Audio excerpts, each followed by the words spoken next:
Welcome to the Financial Planners Southeast Asia podcast, a show dedicated to driving the positive evolution of financial advice, specifically within Southeast Asia. To join a global community of financial advisors sharing and learning with one another to drive the positive evolution of financial advice, head to xyadvisor.com.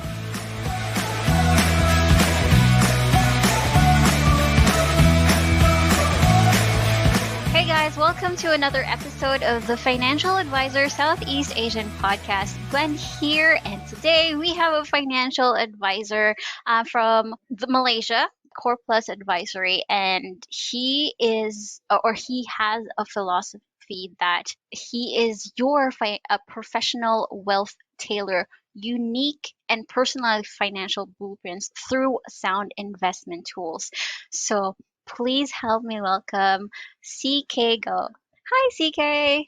Hi, Gwen. Hi, everybody. Wonderful. So I'm happy that you're here in the podcast, and we're going to have a very interesting conversation. We actually had a very, I think, was a very interesting conversation earlier before we started recording this, and so I wanted to get you in on that one as well, you listeners. So first off, I actually wanted to ask CK. Yes.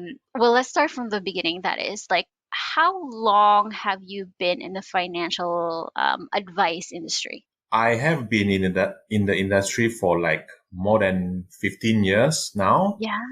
Yeah.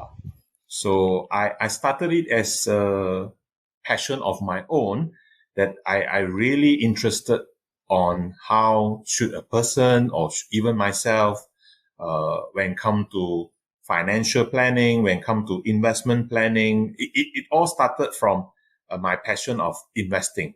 All right. Yeah.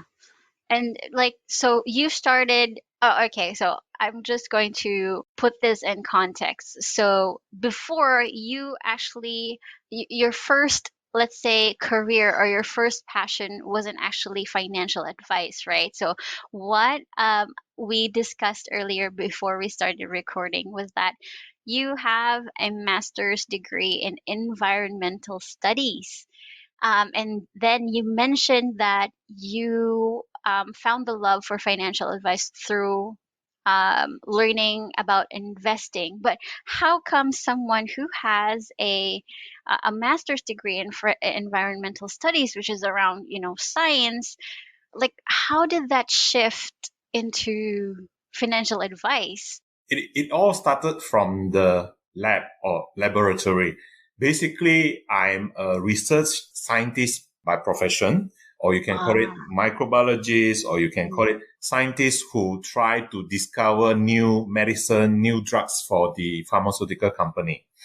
So, and most of the time we work in the lab, and it's like a moon dating career, which means before the sun comes out, we goes to the lab, and once the sun set, we are coming back from the office or the lab, then it is time to just rest, and that's it. We don't even have time to think about what to do next and things like that.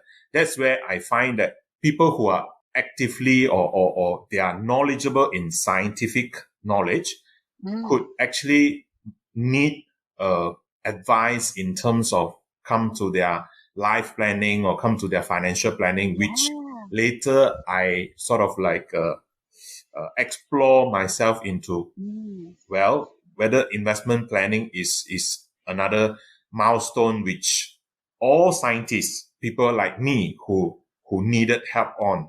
That's how I started my passion in searching of what kind of investment tools which are suitable for myself and for people who are in the same industry like me. Yeah.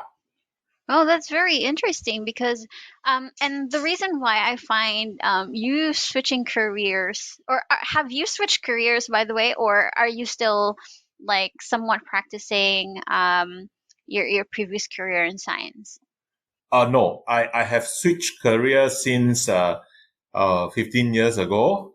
So I started like working in the scientific line for like more than 10 years. Then Mm. now, since 15 years ago, I switched over to financial industry or financial advisory because I find that I'm able to derive, in science, we call it, I'm able to derive a formula which eventually can help people or can help scientists who people who do not have the time and do not know how to do it and able to derive or sort of like structure a more holistic or formula approach for them when come to financial planning. Yeah, and that's why I was very interested in your career shift, is because I do know some scientists who dislike talking about finances, like dislike with a capital D. So, Yeah. and that's why I was very curious on like you shifting career from the science or yeah scientific field to the financial field, and like what is the difference and what is the things that are the same with your current career now versus the one that you had before? In fact, I don't feel there is much difference in terms of whether you are in the scientific field or whether you are in the financial advisory Mm, role, because both of us deal with numbers. We deal with mm, planning. Because as a project coordinator in the scientific research lab, we mm, also deal with experiment numbers. Try to do the analytical approach of how to solve the experiment. Same thing comes to financial planning. We also need to know a lot of fact finding about what is the person's need and mm, what is their goal and what is their financial dreams, and mm, how do we put them in a plan or in a master blueprint to actually mm, scale down bit by bit for them mm. to achieve slowly, eventually attaining their bigger financial dreams or goal in their life. Right, that's right. And because, like, what do you think is your, like, what has made a big difference since you came from the field of science? Like, was there any skill in particular that you've brought with you when you switch into financial advice? Yes, indeed, there is a lot. Mm. That's uh, good. but to start with will be that in the research line, we don't need to talk to people. Oh, So yes, yes, the, the that's only true. the only thing that we need to deal with is your Bunsen burner, Yes, your viruses, your bacteria, or your plants, or whatever yeah. things that which are available in the lab. So when we are switching over to financial advisory, there is a lot of talking. There is a lot of sort of like uh, exchange of ideas. And in fact, it's not only that we are trying to coach or trying to guide people towards their financial dream goals. We are also learning from them of what are their interest and how do they see monetary or money from their point of view or from their perspective, because a lot of people interpret the financial differently. Some of them is all about digits and numbers. Some Yeah. of them is looking beyond the numbers, as in like how can all this financial planning sustain or build my dreams, or how do they support what I wanted to do. So money is just the input in order for me to achieve what I wanted to achieve. Yeah. Yeah, that's wonderful. And you mentioned that before when you were you were a scientist, all you had to deal with are like Bunsen burners and all that stuff in the lab. You didn't really have to talk to people. But now that you're a financial advisor and you're also like a financial coach, like you've spoken to like numerous webinars and you've had like social media talks, like all these stuff that deals with speaking and talking to and like presenting to a ton of people. When you shifted your career, did your public speaking skills or your ability to educate people, did that come organically, or did that actually become a struggle for you that you had to like slowly build up on? In fact, it doesn't really just come as it organically that I'm a very good public speaker and so on. So along the way, from the beginning, there is a lot of struggle, as in like I really need to sort of like transform or sort of learn how Mm. to listen and interpret Ah, what the other people are trying to say. And I mm, also, it's like being a lecturer. It's difficult. It's rather difficult to pass on my scientific knowledge to the students because mm, it requires a special skill that you are able to use layman terms. You are able to use easy to understand terms for your student to mm, understand what you are trying to bring to them, or to mm, understand the formulas better. So when it comes to communication, whether it is in financial advisory, it's still the same because uh, I need to tell you what is E equals to MC square. By yeah, just telling you E equal to MC square, it doesn't bring anything to you. But yeah, if I were to explain further, as in like, okay, in order to have a good financial goal or financial planning, you're mm, able to have a lot of dreams. You're able to achieve a lot of dreams. So this is mm, actually serving as a formula for you when it comes to financial planning, because mm, it's all goes down to your foundation of financials, expectation. How do you plan your financial resources? Because not all of us are born rich, or not yeah, all of us are born with a lot of financial resources. mm, Basically, my role as a financial advisor is more of reallocating your, or sort of like readjusting whatever uh, financial resources that you have, and then to generate a holistic approach in order to achieve your intended lifestyle goal or even financial planning goals. Yeah. right. And I think that goes to, because I read here that you have a philosophy as a financial advisor, and I know that it speaks to that.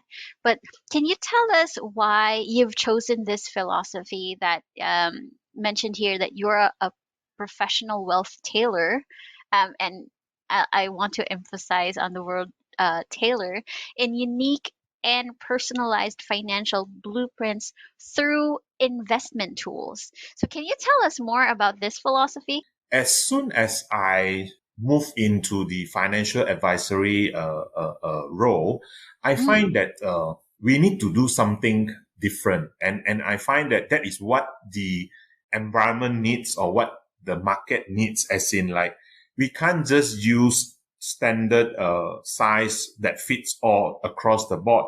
We really need to find out, or do a lot of checking and understanding of a person's perceptions towards money, mm, perceptions towards what is financial planning, and this kind of unique expressions of feelings, which are actually different from a person to a person. It's similar like our name, our family name, or our given name, or even our DNA fingerprint.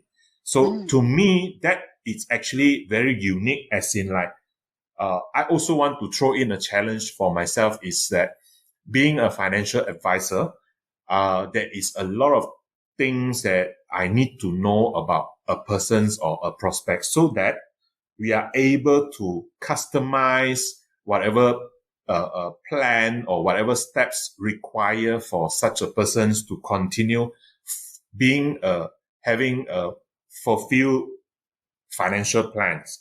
It doesn't just I have a menu of A, B, and C. You just choose from the menu whether you like yeah, A or you like B or you like C. But it yeah, is not sort of like predetermined.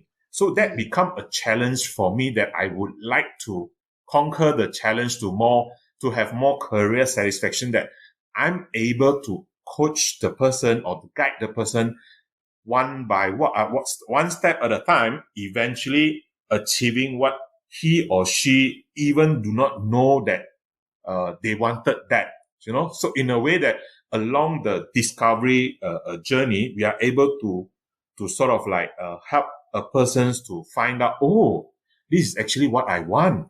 But mm, thanks for your systematic approach. That's like knowing myself more, as in now I'm able to have more confidence of doing what I'm doing now into achieving what I plan to do in the future, whether it is travel around the world, having a mm. passive income, having a more social, spiritual satisfaction and things like that. Yeah.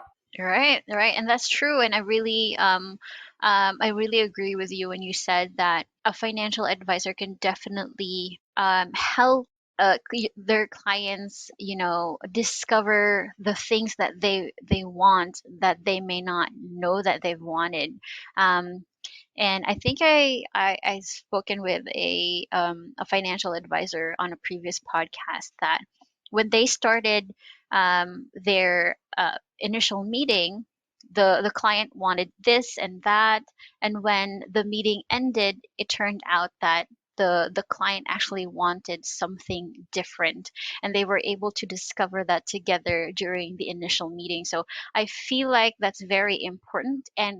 Um, and I guess that's why you have this kind of philosophy for yourself, and for your practice. Now, because you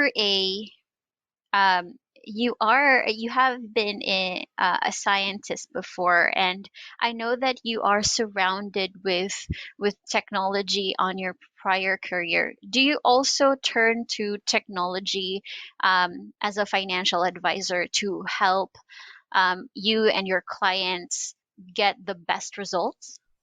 Yes, we do have, as a financial advisor, we do have many, many tools available out there. But most of the time, we don't really focus on that, because that is actually the basic where, when it comes to financial planning, of course, we really need to be good at calculations and mathematics and all, and so on.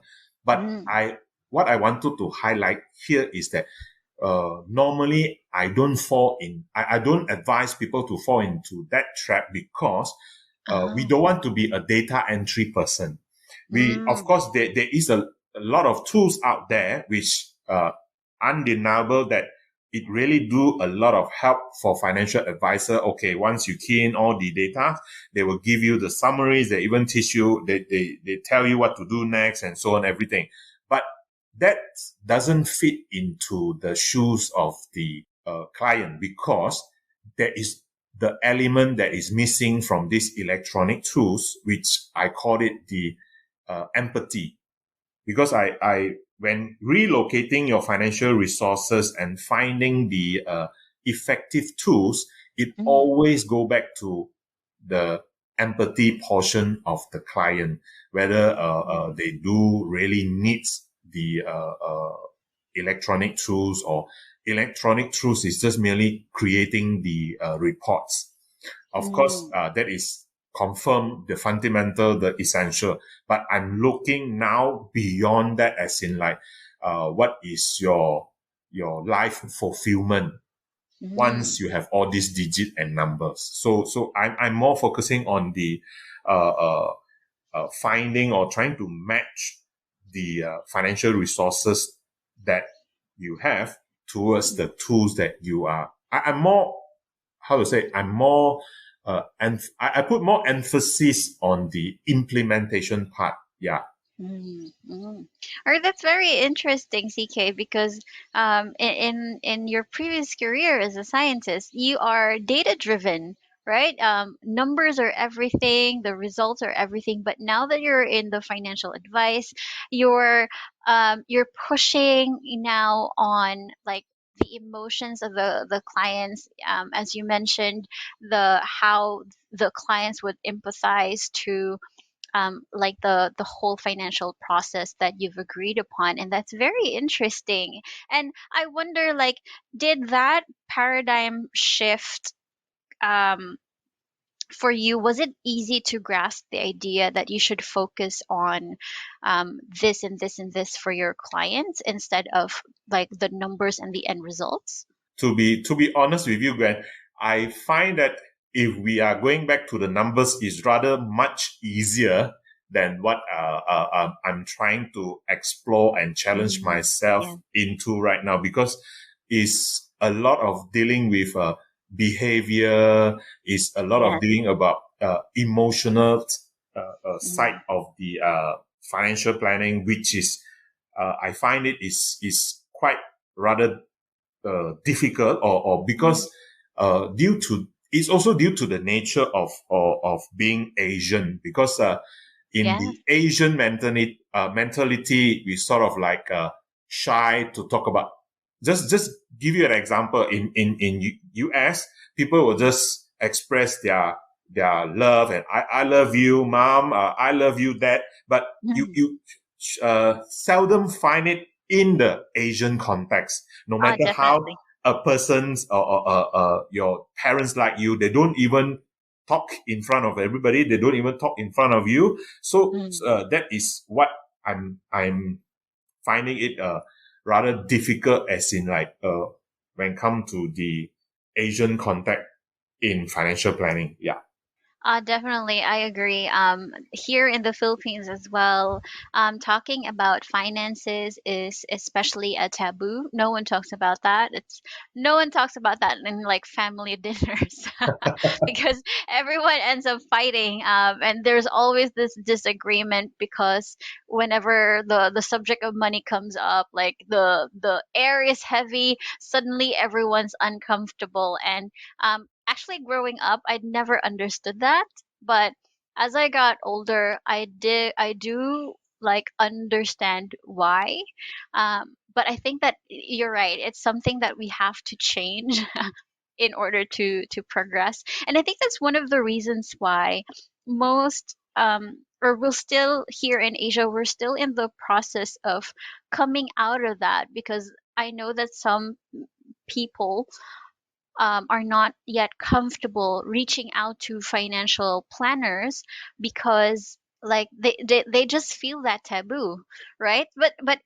For your clients, like, do you see a surge in people trying to break that taboo, or do your clients still have like reservations telling you about like their finances, or like having trouble, or do you have to like squeeze it out of them? Yeah, I tend to agree with you that, Gwen, that they find it difficult to express, or basically they are a bit nervous when come to, Mm, do I need to tell you everything, or right. do I they feel insecure, as in like once you know most of their, whether it's financial resources or whether their lifestyle, whether they will be in the danger region, or things like that.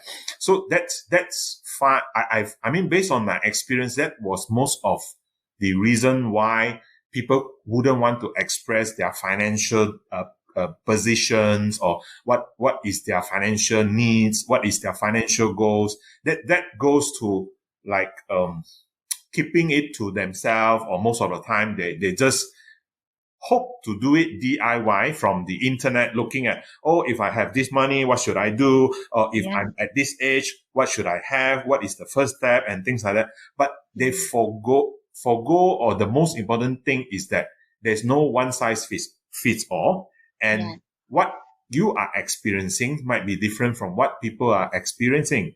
So Mm, that is what the key issues or problems that I able to overcome, as in like, I always looking from the perspective of, what do you want and mm, what are you comfortable with. I always expand and explore from what they are currently already doing, mm, and to expand from what where they are now towards their dream goals, which I don't have like a standard operating procedure or telling you, first step, you must have Yeah. this. Second Yeah. step, you must have this. You must have this at third step. Or this one is not important. You can put into the last step or things like that. So I Mm. sort of like don't dictate what they want to do next. I sort of like Mm. ask them, what do you wish to do next? Then I would Oh. actually more, why I say I'm a financial coach rather than I'm actually giving them options, a well-informed decision. They themselves do it, whether they want to do it A option or B option, because like what you say, there is a lot of electronic tools out there Mm. available from the internet, which some of them don't even need me to guide them. They even are more Mm. savvy or internet savvy than myself. So Mm. I'm actually just guide them. Okay, if you want to do this, you can go for this, but this is the pro and con. Then how you can do it better, then that is sort of like the advisory role to them. Yeah. All right, and I actually like that framework that you have for your client CK, because I feel like um, because you're empowering your clients to make the final decisions with regards to how they're going to move forward. I guess it gives them like the encouragement, or yes, I feel like they're empowered to go ahead with the plan, because in their minds, like, they chose that, so like they have a responsibility Right. to, like, to carry on with the plan because they chose that path. And all you do their financial coach is to give them the best options, and then they get the final say. And Right. so how does your like your clients take Or can that, I, like? or Gwen, can I just quote you an example? For example, I do financial planning as a passion that Yeah. now I turn it into a career, which Yeah. eventually bring me sustainable, this, financial, income model and Mm. things like that. Mm. So, uh, to coming from the point of the persons of when dealing with financial planning is that, for example, you like photography. Yeah. Photography is your interest, but it's also your passions. But can you turn photography into something which your passion at the same time it is also your hobby and generating incomes to you? Then how are you going to proceed from there? So then first you will need to have the skills. You will need to have the support of all these electronic tools. Then how are you going to market your services? And actually, this is your hobby and passion about photography. All the major functions, dinner. Of course, because of COVID, there might be restrictions towards that. So what I'm trying to say is that this could be one of the example that you could expand when you have the hobbies of photography, and actually it can turn into your income generating business. Then eventually the income generating will also be used to fuel your other passions, your other interests, and it actually becoming a whole self-regenerating income for yourself. So that I also call it financial planning perspective or approach when it comes to coaching people towards financial freedom. Yeah. Oh, that's awesome, because in that case, like, you're actually empowering them to follow their passions, right? And that's not only because I feel like finances also ties with life, a client's life. And if you're able to intricate the or merge what they want and what they can earn from. I think I saw that model. Are you familiar with Ikigai? No, I'm not. Yeah. Ah, okay. So it's like a Japanese model for a long and happy life. So it's like it's something like look for something that you Right. want, and then look for something that the world needs, and then look for something that you can earn from. And then Right. if there's this one or two or three things that intersect from those um, three things, then that is your ikigai or your sweet spot. And I feel like that's what you're sort of trying to tell me when it comes to, say, a client who loves photography. So you're trying to transition them into finding like this passion photography that actually the world needs, and then also help them figure out how they can earn from that passion and contribute to the world. In another words, I'm trying to create the sort of like ownerships towards the financial plan or financial goal a person Mm, has, rather than I telling you what you should do. You tell me what you want to do, and I will mm, try to build in your ownership that eventually this plan belongs to you. You are mm, the mastermind and you are the captain of the ship. It is not mm, me. I'm just the coach who guide you along the way that what are the things you need to watch out for.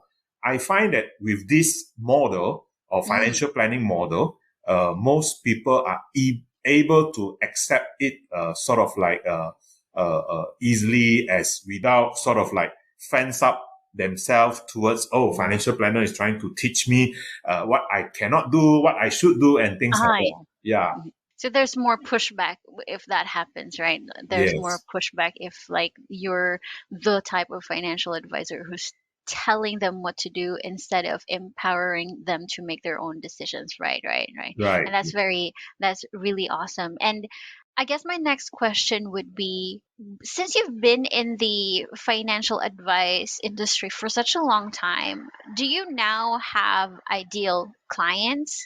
When you say ideal client, as in like, For example, would you prefer working with scientists, um, or in at least in the scientific